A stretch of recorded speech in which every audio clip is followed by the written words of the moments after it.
Unless you've been under a rock, and probably even if you have, you've noticed that AI is being promoted as the solution to everything, from climate change to making tacos. Microsoft in particular has, as the saying goes, gone all in, rebranding its implementation of OpenAI's ChatGPT large language model based products as Copilot, embedded across Microsoft's catalog. Leaving aside, for the sake of this video, the question of what so-called AI actually is, and I'll give you a hint: statistics. Considering this push, it's reasonable to ask, what is going on? Well, I have a theory.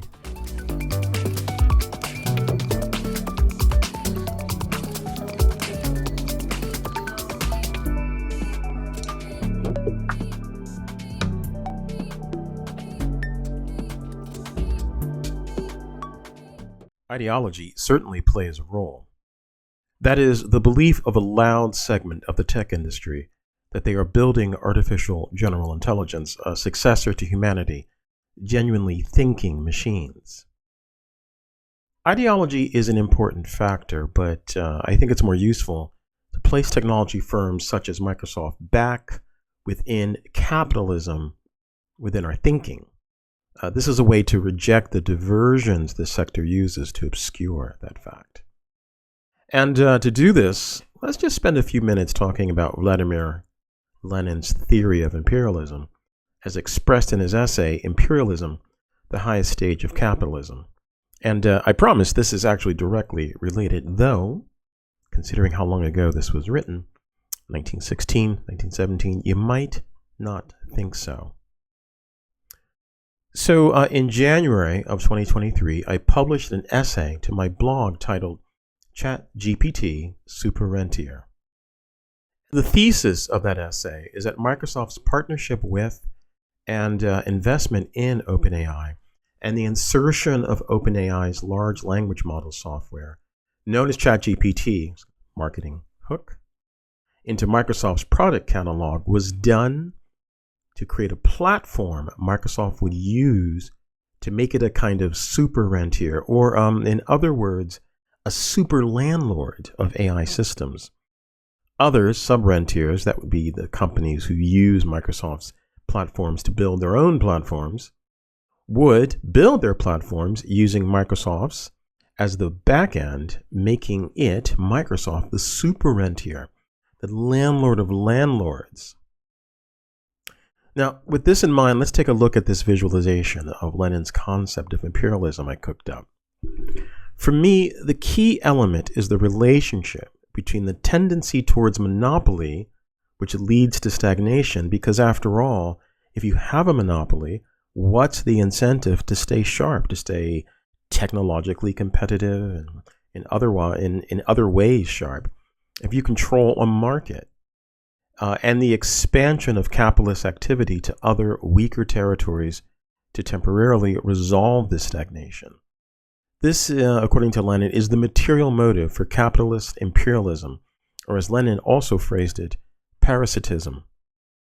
And Lenin's making a very important distinction between the imperialisms of the past, say Roman imperialism, which of course was to grab resources, territory, slaves, and so forth, and the imperialism of other ancient kingdoms, empires, and that of the imperialism of the capitalist age, which is the result of the functioning of capitalism itself.